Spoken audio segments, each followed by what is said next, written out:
Puji Tuhan, saudaraku ya. Hari ini nyanyian tadi katakan kami boleh ada karena kasih Tuhan sudah memeliharakan kami. Kembali kami akan belajar bersama-sama tentang kehendak Tuhan supaya pengiringan dan pelayanan kami untuk Tuhan itu boleh berhasil ya. Kita akan temanya bulan ini saudaraku ya adalah apa? Komunikasi dengan Tuhan melalui doa, Siapa yang doanya tetap enggak goyah? Siapa yang doanya utuh? Maksudnya bukan berkurang, tapi bahkan bertambah. Tambah kualitasnya, tambah waktunya, luar biasa saudaraku. Karena doa itu adalah salah satu alat komunikasi yang dibutuhkan untuk kita ini bisa terhubung dengan Tuhan. Ya. Kita dalam Yakobus 5 ayat 11, ayat 13 sampai 18 enggak usah dibaca. Di situ diceritakan kalau ada orang menderita, baiklah ya berdoa. Kalau ada orang sakit juga berdoa. Ya, kalau kurang iman berdoa ya. Lalu biarlah kita ini saling mendoakan. Terus ada salah satu ayatnya, doa orang benar bila dinaikkan dengan sungguh besar kuasanya. Anda percaya ini? Doa orang benar bila dinaikkan dengan sungguh besar kuasanya. Percaya? Mengalami? Ada yang iya Bu, ada yang belum, ada yang enggak gitu saudaraku ya. Tapi baiklah kita tetap percaya bahwa doa itu kuasanya besar. Tidak ada kuasa lebih besar daripada kuasa doa ya. Di hari Kamis saya katakan dalam keadaan gawat darurat. Tahu gawat darurat saudaraku? Sudah tidak ada lagi yang bisa nolongi. Biasanya kalau orang sakit gawat darurat larinya ke UGD, IGD sekarang. Dulu unit, sekarang instalasi gawat darurat. Di sana dirawat. Hasilnya tidak tahu, yang penting sudah ditangani. Nah, kalau gawat darurat dalam hal yang lain, dalam banyak hal yang lain, termasuk juga gawat darurat dalam hal kesehatan, ya, baik kesehatan, baik apa-apa saja. UGD, masuk UGD? Enggak masuk UGD, saudaraku. Kalau gawat darurat berdoa. Tahu? Kita bahas tahun ini, tahun lalu. Yunus itu gawat darurat benar, saudara. Benar enggak? Dalam perut ikan. Dia sadar dia gawat darurat. Aku sudah dilempar di dunia paling bawah. Aku sudah tidak mungkin mundur lagi. Aku sudah tidak mungkin ke rumah Tuhan lagi lihat berdoa di rumah Tuhan. Sudah habis aku ini katanya Yunus. Padahal dia dilempar atau minta dilempar? Minta dilempar, padahal minta dilempar. Lek ngomong gampang. Gak apa-apa buaan aja aku. Dibuang bener, jalani sulit. Seringkali kita ngomong gampang, tapi kenyataan itu membuat kita, kalau sudah kejepit banget kita baru sadar UGD. Kita sedang ada dalam gawat darurat. Saudaraku, dalam keadaan gawat darurat, apa yang dikerjakan Yunus? Orang yang ngeyel, yang nantang, yang belot, yang apa? Di keadaan gawat darurat, apa yang dikerjakan Yunus? Yunus pasal 2. Berdoalah dia kepada Tuhan. Halo? Jadi doa ini, saudaraku ya, kalau Anda dalam keadaan gawat darurat sekalipun, lewat doa akan ada solusinya. Amin. Amin. Coba, saya yakin setiap kita punya pengalaman lah. Dalam keadaan seneng-seneng ini gak kroso, saudaraku. Tapi susah, kalau sakit, kalau apa, siapa yang disambati? Ya bojoku lah gitu, saudaraku ya. Suami atau istri apa anak. Anak selalu ada. Kalau kosong, tidak ada yang ada di sisinya, apa yang Anda kerjakan? Sambatnya sama Tuhan. Sambatnya sama Tuhan. Ya, saya tidak memperpanjang ini karena ini Kemis sudah saya bahas ya. Lalu, saudara, aku lanjut tapi tak kasih depannya biar Anda tidak kehilangan tengah, tidak kehilangan depannya terus jalan di belakangnya tidak tahu apa-apa. Dalam Efesus itu dikatakan, Efesus 1, 22 dan 23. Apa? Dia kepala dan kita tubuhnya. Dia kepala dan kita tubuhnya. Kristus yang adalah kepala atas segalanya dan jemaat ini adalah tubuhnya. Itu Efesus 1, 22, 23, Kolose 2 ayat 18 dan 19. Anda bisa pelajari bahwa Kristus kepala, sidang jemaat, gereja Tuhan itu tubuhnya. Saudaraku, penghubung antara kepala dan tubuh. Apa kira-kira?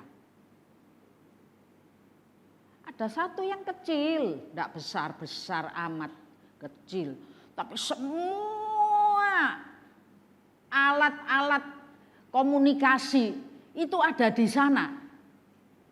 Yang menghubungkan kepala dan tubuh adalah leher. Di leher ini, saudaraku, ya di leher ini, seluruh saraf kepala terhubung dengan saraf tubuh, terhubung dengan sistem dalam tubuh. Sehingga apapun yang diperintahkan kepala melalui leher inilah sampai ke tubuh dan tubuh ini melaksanakan. Setuju enggak? Enggak setuju, potongan lehermu. Kalau enggak setuju, aku tidak mau leher gitu. Gampang kan saudaraku ya? Enggak usah leher. Nah, Kidung Agung pasal 4, saya sekilas ambil apa yang Kemis saya sampaikan. Kidung Agung pasal 4 ayat 4. Di situ tuliskan lehermu seperti, ayo dibaca aja yang ini. Dibaca aja Kidung Agung 4 ayat 4.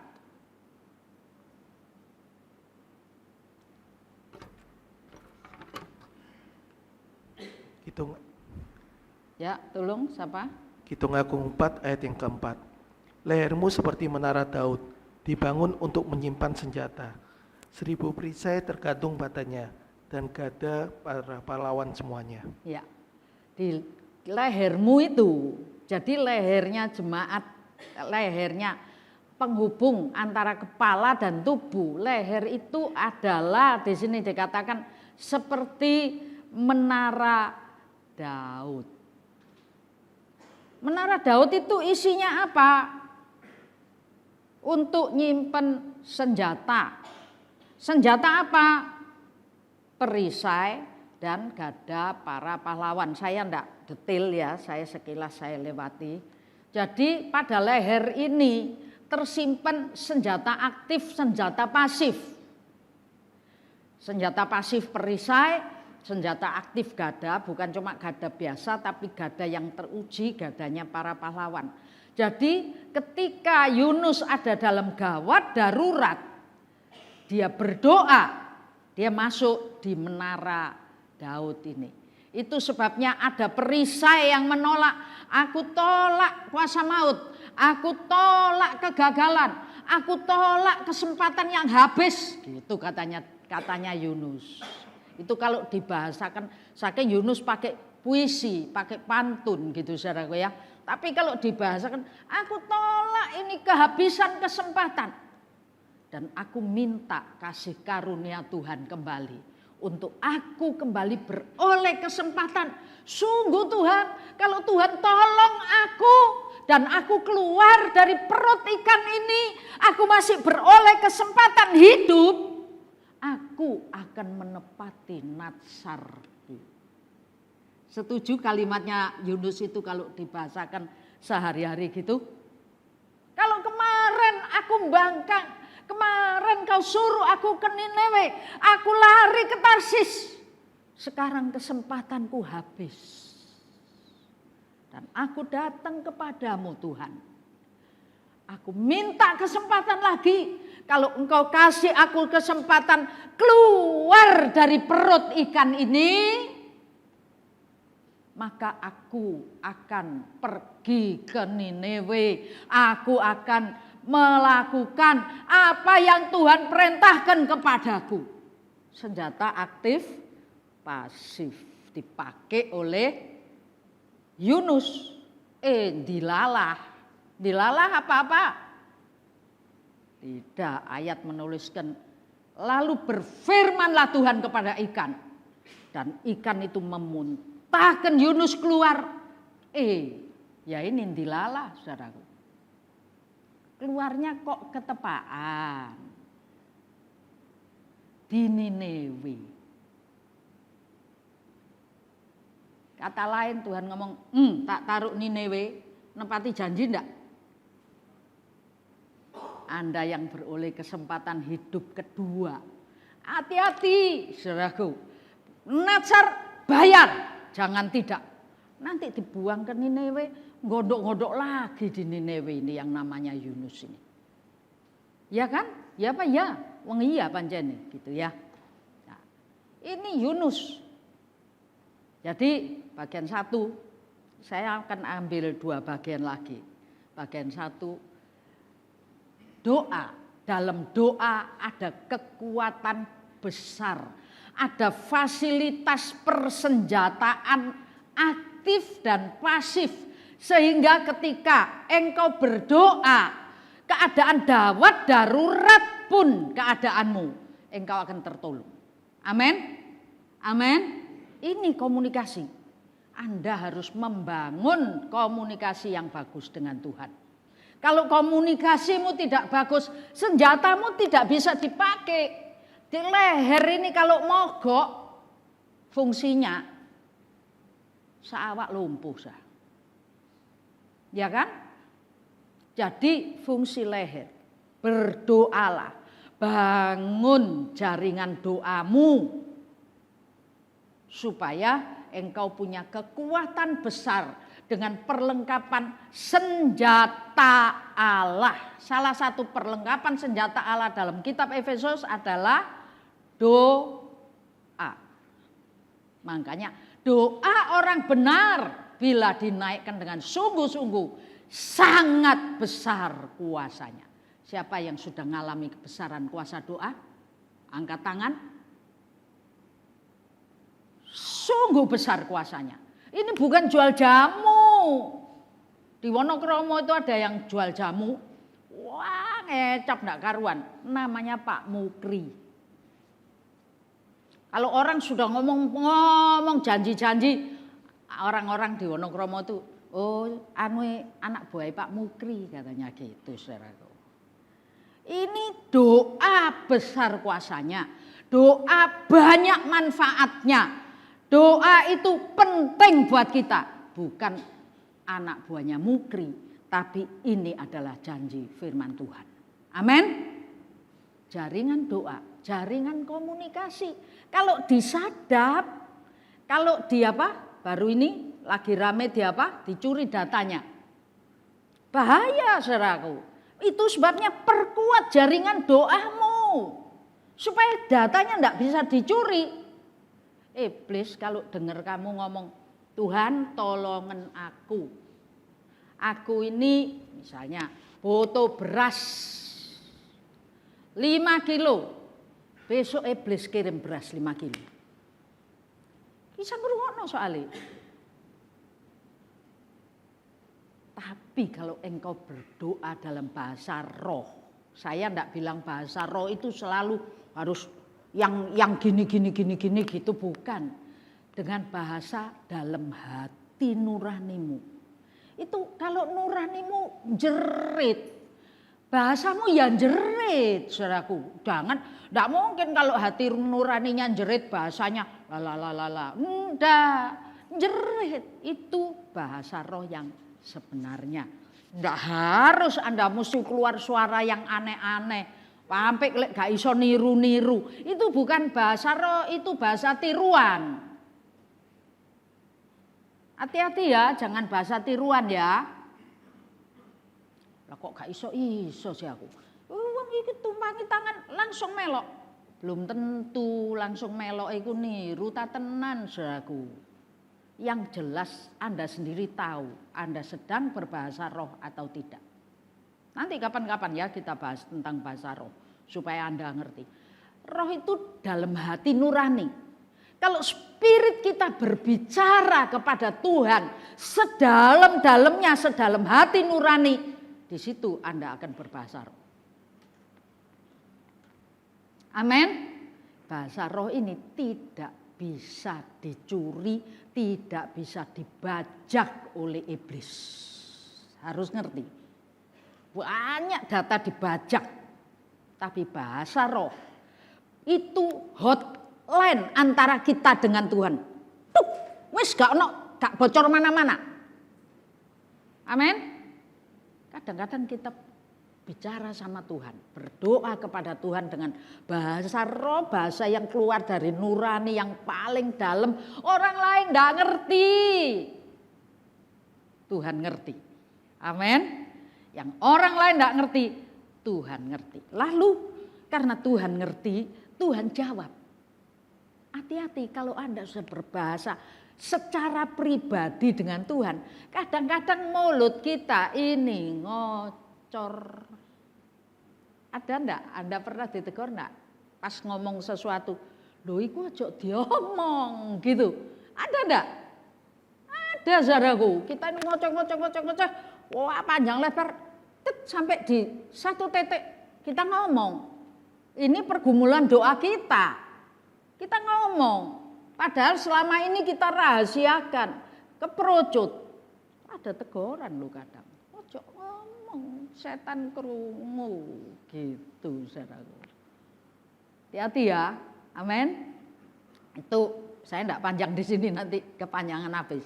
Jadi doa itu digambarkan secara simbolik dalam tubuh kita, antara kepala dan tubuh, antara Tuhan dan gerejanya adalah leher. Penting enggak lehermu? Jok sampai ngomong aku gak ada leher, itu aku ya. Timpakno gini tok. Wow. Tempo hari saya pernah bahas tentang belalang, kenapa tokcer. Dia enggak punya leher, bukan enggak punya leher. Lehernya dipadatkan, jadi penghubung kepala dan tubuh. Itu begitu mepet, begitu dekatnya. Sehingga begitu mata lihat itu langsung tembus langsung sampai ke tubuh. Tapi tetap ada lehernya. Nah, yang kedua, kemarin juga sempat saya bahas sekilas. Kidung Agung 1 ayat 10 itu enggak usah dibaca ya. Adalah tempat perhiasan. Leher di tengah kalung-kalung. Ya, jadi tempat Tuhan mencurahkan kasih-Nya itu lewat komunikasi, lewat leher. Pernah enggak Anda diam-diam, aku lu cinta kamu. Pernah enggak Anda sedang apa, lalu Anda merasa, duh Tuhan itu lo cek cintai ya mbak aku ya, gitu ya. Pernah enggak gitu? Misalnya pengen martabak, belum sampai ngomong, ada tonggo pergi keluar, balik bawa martabak. Isu nangis loh kadang-kadang saudaraku kalau Anda enggak punya kesempatan beli gitu ya. Kalau punya kesempatan beli rakroso, moro-moro go no martabak. Loh Tuhan ngerti, aku pengen martabak gitu. Betul? Saya waktu kuliah di Bali, sekali waktu itu pengen bakwan gili. Di Bali raeneng bakwan gili saudaraku ya. Duh kayak orang ngidam gitu. Duh cik pengennya bakwan gili yo gitu. Ati. Tonggoku depan orang Surabaya, percetakan Kedung Sari itu. Mamanya datang, bakwan bawa bakwan gili. Rantang gede gini, aku dibagi dikirim. Saya bilang, loh, sing dipengeni toto gitu. Terus kerasa ya apa? Pernah berebes mili? Halo, apa yang kau inginkan Tuhan berikan kepadamu? Pengen oma gak iso-iso. Moro-moro le oma gitu. Nangis loh saudaraku. Itu kalung, leher tempat kalung. Amin. Tempat lo kalau mau lamaran, aku cinta kamu lo kalung, ya toh? Di mana?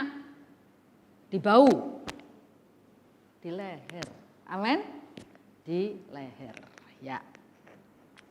Nggak panjang, tapi Anda tahu ini mewakili. Kapan-kapan kalau mau detail kita bahas ini, ya. Yang hari ini saya akan bahas Menara Gading. Kidung Agung 7 ayat 4. Ya.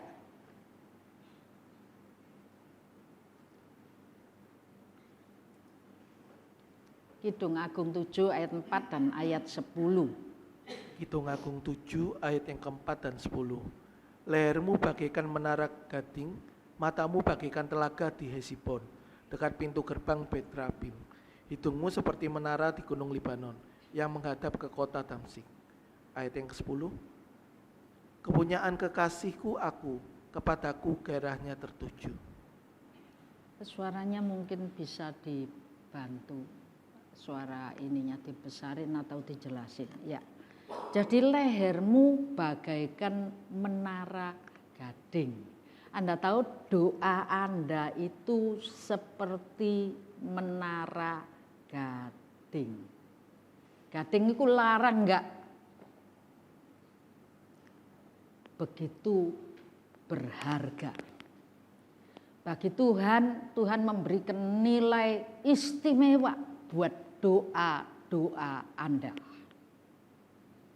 Makanya jok medit-medit lek sembayang. Lek sembayang cik medite. Terima kasih Tuhan berkati makanan ini. Amin. Wih cik cepet cepet banget. Padahal titi itu berharga. Kalau berlian segini, Anda mau berlian yang segini atau segini? Anda harus tahu doamu sangat berharga di hadapan Tuhan. Amin. Amin. Bangun hidup doa. Abraham itu begitu ngerti. Itu sebabnya sampai mana aja sebelum apa dia kerjakan apa saja, dia selalu membangun mezbah dan berdoa. Itu sebabnya Abraham itu di hadapan pemandangan Tuhan sangat berharga. Karena cintanya Tuhan kepada Abraham, kita kecipratan berkat Abraham. Kita kebagian. Nek kecipratan tok ojo mau saudaraku, untuk titik. Kita ini ikut punya hak dalam berkat Abraham. Ya. Menara Gading. Saya pengen cerita tentang Menara Gading. Menara Gading ini seringkali merupakan tempat, menjadi tempat apa gitu ya. Satu, tempat pengasingan istimewa di tengah kesibukan dunia yang nyata. Jadi yang disebut Menara Gading itu adalah tempat pengungsian sementara, gitu ya. Tempat pengungsian, pengasingan yang istimewa. Makanya kalau retret, jangan cuma bingung renang. Itu meninggalkan kesibukan sehari-hari. Pergi Narboven gitu saudaraku ya. Sopo iso cara londo. Betul ya Narboven ya. Naik ke gunung. Narboven bukan untuk kolam renang saudaraku. Tapi Narboven untuk tempat pengungsian di tengah kesibukan kita ambil saat teduh. Mencari Tuhan dengan seksama. Amin. Amin. Ojo bingung lain nih, sing paling dibingungi Narboven tempat kemana? Kalau ditanya, oh Blessing Hill, tapi enggak gone. Enggak, Anda harus jawab. Aku ke Menara Gading. Amin. Menara Gading itu saudaraku. Bukan kolam pindah kolam renang. Ini Sheraton mana ada. Tapi kalau sana ke Menara Gading. Artinya meninggalkan kesibukan, lalu di sana adalah sebuah tempat pengasingan istimewa, waktuku untukmu Tuhan. Amin, amin. Biar ngerti. Jadi retret itu kudu hahaha, oh saudaraku. Tapi arti retret adalah meninggalkan kesibukan dan mencari hadirat Tuhan. Ini yang kedua. Ya hampir sama ya, tempat di mana orang memilih melepaskan diri dari dunia luar. Untuk apa? Kusuk melakukan sebuah pekerjaan untuk menuntaskan niat. Menuntaskan niat. Jadi Menara Gading ini adalah untuk tempat apa? Orang meninggalkan semua iku gak perlu. Ini ada sesuatu yang lebih penting daripada yang dunia. Iku lho oleh cuan cepek tiau nopek tiau 10 menit. Ayo turun. Enggak, katanya gitu ya. Tetap ini tempat untuk apa? Orang memilih. Itu pilihan. Pilihan. Anda bisa bingung dengan urusan yang lain walaupun Anda duduk di sini. Atau Anda memang kusuk untuk menuntaskan sebuah niat. Itu Menara Gading. Berharga loh ini, jangan dikira enggak saudaraku ya. Lalu juga satu tempat kedudukan yang amat mulia. Enak, nyaman, teduh, menyenangkan. Tinggal di Menara Gading adalah sebuah tempat yang sangat mulia karena Tuhan sangat menghargai. Dan buat kita adalah sebuah tempat yang enak, nyaman. Ojo krasa lho aku dihukum ning kene, gak iso. Iku lho ono dipanggil diawe-awe, ambek setane diawe-awe. Oh, gitu. Aku dihukum di sini. Sangkar emas ini, gitu. Menara Gading ini bukan. Tapi ini adalah suatu tempat yang nikmat, yang nyaman, yang menyenangkan. Saya tanya, ketika Anda berdoa, masuk hadirat Tuhan, dan Anda connect dengan Tuhan, nyaman enggak? Tidak ada tempat di lain, di luar, tempat apapun yang senikmat ketika kita komunikasi dengan Tuhan dengan kusuk. Ini loh tempat doa. Makanya di tempat-tempat retret, wisma-wisma retret, kita kalau retret minta di hotel karena biar enggak repot. Dulu semua pada repot, Bu Slamet, Bu Timi, wah yang lain retret, yang lain masak kora-kora cuci dan lain sebagainya. Itu sebabnya saya ngomong ojo dolek sing repot-repot. Diserahkan orang repotnya supaya bisa ikut retretnya. Amin. Ikut retretnya Menara Gading ini saudaraku. Suatu tempat yang mulia. Makanya kalau malamnya tidur untel-untelan kayak pindang gak enak, isuke ya gak enak, ndak bisa ngrungokno gitu. Ya toh? Makanya cari tempat walaupun ndak mewah tapi bisa istirahat dengan baik supaya bisa menikmati hadirat Tuhan dengan baik. Jadi suatu tempat yang paling nyaman. Kalau engkau punya masalah banyak, engkau tidak doa ketika engkau biasa mikiri sampai centeng gak mari. Ketika engkau masuk berdoa dan connect sama Tuhan, masalah itu jadi seperti di bawah. Tidak ada apa-apanya. Karena ada Tuhan yang memberikan jaminan atas segalanya. Amin. Ya, itu Menara Gading. Ya, tempat untuk menyendiri. Saya waktu kuliah punya teman anak-anak kedokteran. Kalau kita ini orang teknik itu sodok jarang butuh menyendiri sampai ngapal gitu itu jarang. Tapi kalau ini ada Karina mungkin dari farmasi juga butuh waktu menyendiri gini yo ngapalin. Ini saudaraku. Temanku kedokteran itu juga gini. Sekali waktu tempat kosku di sini ada pinggir gini ada anak-anak kedokteran yang kos. Kalau siang dia sepi semua, dia mulai cuma duduk gini.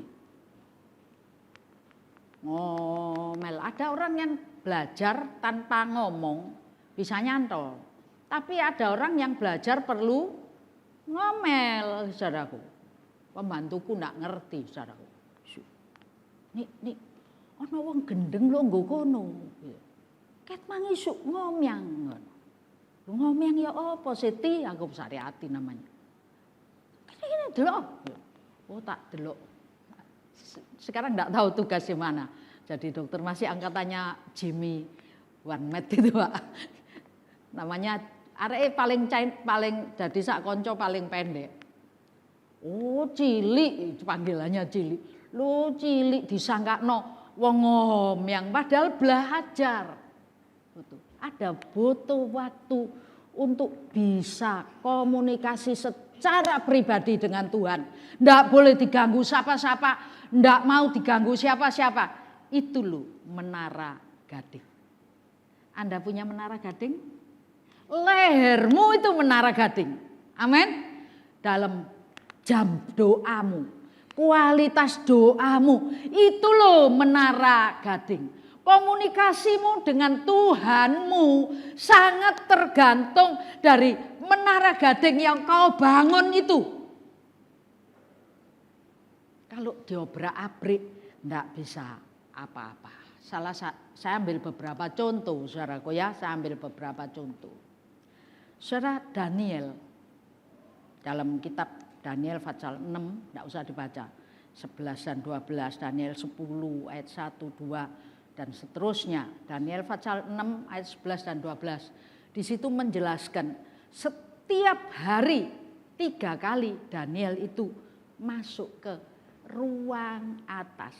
Dia punya space khusus, dia punya tempat khusus, dia punya waktu khusus. Di tengah kesibukannya jadi Perdana Menteri. Repot mana ya kita sama Perdana Menteri kira-kira?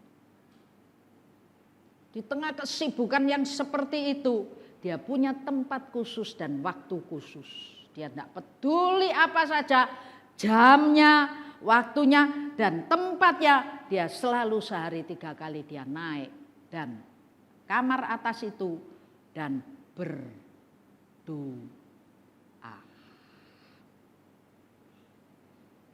Dampaknya apa, saudaraku?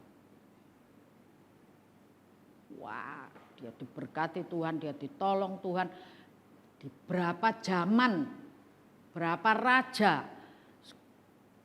Ini menterinya Jokowi jadi menterinya Prabowo. 2 generasi. Waduh, Daniel itu dari generasi, dia tetap eksis. Jadi orang yang paling punya posisi. Kenapa? Karena dia punya jam doa yang luar biasa. Menara gadingnya dipelihara oleh Daniel. Itu sebabnya kasih karunia Tuhan pada Daniel mengartikan mimpi. Membuat Daniel menjadi orang yang dibutuhkan dalam kerajaan. Sungguh siapa? Tidak ada yang bisa. Tapi ketika semua sudah tidak bisa, muncul Daniel memecahkan masalah kerajaan. Itu sebabnya selalu eksis karena selalu dibutuhkan. Mengapa? Karena menara gadingnya, jam doanya dipelihara betul-betul. Anda mau eksis tetap di tengah situasi yang tidak menentu? Atau mau kelem? Kalau kita mau eksis, pelihara jam doa. Amin. Doa orang benar bila dinaikkan dengan sungguh-sungguh sangat besar kuasanya. Kita ada hari ini karena ada pendoa syafaat. Surabaya ada hari ini, enggak tahu sekarang di mana. Dulu di Garden itu yang sekarang diobrak-abrik pindah kemana. Lantai 24 jam ada orang berdoa untuk Surabaya.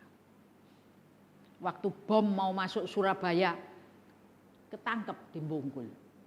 Apa aja saudaraku, di Surabaya ini pembelaan Tuhan sungguh luar biasa.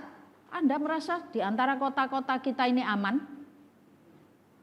Betul saudaraku, ojo ngomong angkatan laut. Memang Tuhan pakai angkatan laut untuk mengamankan Surabaya. Tapi doa pendoa syafaat, pendoa kota. Yeremia 29. Berdoalah untuk kotamu, untuk kesejahteraan di mana engkau berada. Berdoa saudara, yang doa doli dibobol entek. Siapa bisa bongkar doli? Kalau Anda tahu, itu saya sempat ngikuti. Waktu itu tanda-tanda mau dibongkar, mau apa. Itu di menara doa itu sudah ada tandanya. Oh, habis ini, habis ini dibongkar, habis doli itu. Betul, saudara. Sekarang di mana gitu ya? Itu karena berapa hari lalu ya, Garden di pecah kacanya itu. Itu sewa di lantai 24 kamar nomor berapa gitu. Karena Anda masuk Garden dulu tuh langsung aku mau di menara doa. Sudah tahu, dikasih tahu lantai 24 kamar nomor ini gitu. Buka 24 jam, siapa saja bisa datang ke sana. Petanya Surabaya dijejer di sana. Tiap hari tumpangin tangan yang ada masalah. Menara gading. Amin. Butuh menara doa. Ya. Daniel ketika orang-orang iri kepada dia lalu ditangkap, dimasukkan goa singa. Terluput enggak? Jangan bilang tiba melbu goa singa. Memang Tuhan tidak bilang langit selalu biru. Tapi di balik goa singa ada kasih dari raja. Ada pertolongan Tuhan. Ada singa yang lapar tapi mulutnya kekunci. Mosok tumon. Saya kemarin lihat di YouTube kalau enggak salah ya. Ada singa lompat. Nggak tahu di Pandaan atau di mana itu ya. Orang jalan di kebun binatang gitu, lalu kacanya diturunin. Singanya kan dilepas, kacanya diturunin. Karena dianggap singanya jauh. Tahu-tahu dari jauh singa itu kalau loncat gini langsung masuk ke kaca ini saudaraku. Tapi Daniel singanya di sebelahnya. Dia ada di dalam goa singa. Amin. Amin. Mau dibaca yang ini, saya irit waktu nanti baca di rumah aja ya. Daniel 6, 11 dan 12. Itu jelas dituliskan bahwa Daniel berdoa. Dan ketika dia ditangkap, ketika dia dimasukkan goa singa, Memang peraturan begitu harus. Tidak ada raja melanggar peraturan. Tapi Tuhan bisa melewatkan Daniel dari peraturan itu. Amin. Itu menara gading. Lalu ayat di Fatsal 10. Saya ingin katakan kepada Anda, itu di menara gading ini bisa meluputkan segalanya. Amin. Luput. Tapi di Fatsal 10 bukan cuma luput, bisa dapat bocoran. Amin.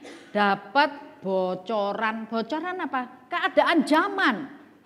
Zamannya akan ada. Ini dengar-dengar benar enggak tahu, bisa jadi hoax, saudaraku ya. LE terbakar ini sudah ada nabi yang ingatkan. Sudah ada nabi yang ingatkan. 2 hari sebelum terbakar, 48 jam. Mereka ngadakan pesta besar dan polling pendapat. Siapa yang diantaranya milih selebriti, milih apa, di polling itu Tuhan ini yang pilih Tuhan sebagai penguasa 0. 0, saudara. Dilihat kan ada di YouTube-nya. Terus 48 jam kemudian LE habis. Dan persis waktu itu di sebuah pesawat ada seorang nabiah, nabi perempuan. Ganteni pramugari ngasih pengumuman. Hati-hati, LE bakal terbakar oleh hangus oleh murka Tuhan. Di sananya juga. Jadi ya enggak tahu, kalau ini dibuat-buat saya juga enggak ngerti ya. Tapi paling tidak kita acuan. Ini Daniel, keadaan akhir zaman. Siapa yang dapat wangsitnya? Daniel. Akan ada era seperti apa? 4 kuda dan lain sebagainya. Di samping di Wahyu, di Daniel ini ketika puasa doa 21 hari lamanya, dia dapat penglihatan. Fatsal 10 Anda baca di Daniel Fatsal 10. Semua sampai ketakutan. Tapi Daniel dapat penglihatan. Nah, untuk itu saya masuk ke Ayub 15, yang ini dibaca aja. Ayub 15 ayat yang ke-8. Ayub 15 ayat yang ke-8. Apakah engkau turut mendengarkan di dalam musyawarah Allah dan meraih hikmat bagi dirimu? Lah, apakah Anda tahu Daniel itu secara tidak langsung direkrut dalam doa itu, direkrut oleh Tuhan untuk apa? Bisa ngelihat rencana Tuhan atas bumi ini. Ayub tanya, apakah engkau masuk dalam musyawarah Tuhan untuk bisa meraih hikmat? Gunanya apa? Berdoa, Tuhan kasih bocoran. Gak usahnya orang pinter, saudaraku. Biasanya kan orang pinter, tahun 25 rezekinya gimana? Oh, show ini show apa ya? Waktu show ini yang dapat rezeki, show ini. Nggak pakai ngono, saudara. Anda masuk dalam menara gading. Amin. Dan ketika Anda ada di menara gading, Anda mengadakan pertemuan yang bagus dengan Tuhan. Bahkan bukan hanya dengan Tuhan. Musyawarah itu banyak, oknum-oknum surgawi itu kumpul di sana. Malaikat-malaikat kumpul di sana. Dan sedang rapat, kita ini melok hadir rapat di masyarakat, di surga. Amin. Sehingga tahu, hati-hati, besok ada ini gitu. Dapat mimpi enggak Anda? Dapat peringatan enggak? Pasti dapat. Kalau jam doa Anda bagus dan karunia Tuhan atas Anda adalah lewat itu, maka Anda akan dapat peringatan. Amin. Amin. Itu. Ayo dibaca lagi. Itu. Yeremia 23 ayat 22. Yeremia 23 ayat 22. Yeremia 23 ayat yang ke-22. Sekiranya mereka hadir dalam dewan musyawarahku, niscayalah mereka akan mengabarkan firmanku kepada umatku, membawa mereka kembali dari tingkah langkahnya yang jahat dan dari perbuatan-perbuatannya yang jahat. Sekiranya kalau saja ada banyak orang yang masuk dalam musyawarah Tuhan, masuk dalam menara gading. Halo, mau pelihara menara gading? Jam doamu ojo kocar kacir. Dunia ini jahat. 1 Petrus 4 ayat 7. Kuasai diri. Jadi tenang. Engkau bisa berdoa. Kalau engkau tidak bisa penguasaan diri, gopo ini, gopo itu, perlu ini, perlu itu, engkau tidak bisa tenang. Kalau tidak bisa tenang, tidak bisa berdoa. Masuk menara gading katanya, kamar atasnya Daniel itu di kamar atas terus. Sampai kamar atas elinge seje. Loh, rojo mang merentah apa? Loh, iki enggak saudara. Daniel begitu sampai kamar atas, dia buka jendelanya, dia pandang ke arah Yerusalem, dan dia tahu dari sanalah pertolongannya itu akan datang. Oh, Yerusalem, kota mulia, hatiku rindu ke sana. Anda rindu? Daniel ini rindu, dia buka jendela, dia lihat Yerusalem. Aku ini masih dibuang jauh dari pengharapan. Tapi aku tahu di balik jauhnya aku, tetap pengharapan itu ada. Tetap pengharapan itu akan jadi kenyataan. Itu sebabnya kuasai diri, jadi tenang supaya aku, kamu, kita semua bisa berdoa. Ketika kita masuk dalam menara gading, pemeliharaan atas menara gading ini bagus. Itu suatu tempat yang mulia, suatu tempat yang nyaman, suatu tempat yang elok, suatu tempat di mana kita ketemu dengan Tuhan, komunikasi dengan Tuhan. Seperti Henokh dalam Kejadian pasal 5 ayat 22. Henokh bergaul dengan Tuhan. Di mana Henokh bergaul dengan Tuhan? Di menara gading ini. Dia punya menara gading. Jam doanya yang luar biasa membuat Henokh itu menjadi kekasihnya Tuhan. Anda mau mengalami? Ojo mati sik Tuhan. Bukan matinya saudaraku. Tapi ada pertolongan, ada pembelaan, ada pemeliharaan, ada kasih, ada berkat, ada kekuatan. Jaga menara gadingmu, jaga jam doamu. Dari doa itulah ada urapan Tuhan. Ayat penutup 2 Samuel 22, ayat 51.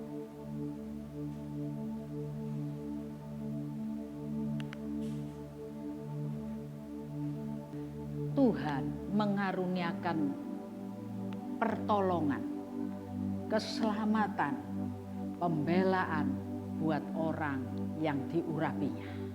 Urapan itu kapan datangnya? Ketika kita masuk dalam musyawarah Allah. Mengalir urapan Roh Kudus, dan Roh Kudus itu memberikan kepada kita yang sesuatu yang luar biasa gitu ya. Mau lihat itu?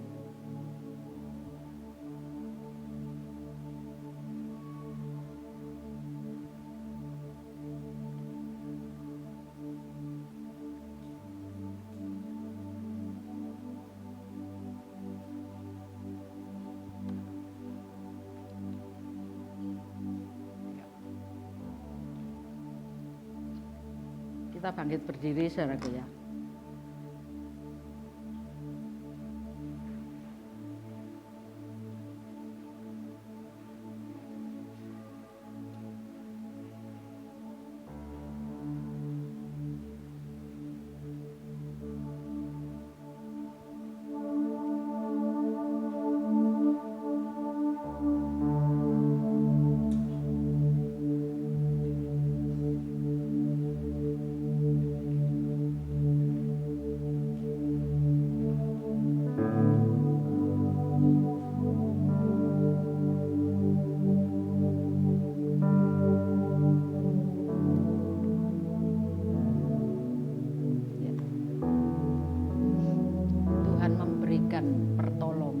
kekuatan, pengurapan bagi orang yang ketika engkau beroleh urapan Tuhan, jalan buntu semuanya digelontor, saudaraku ya.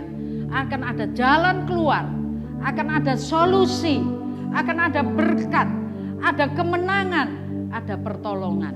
Yuk.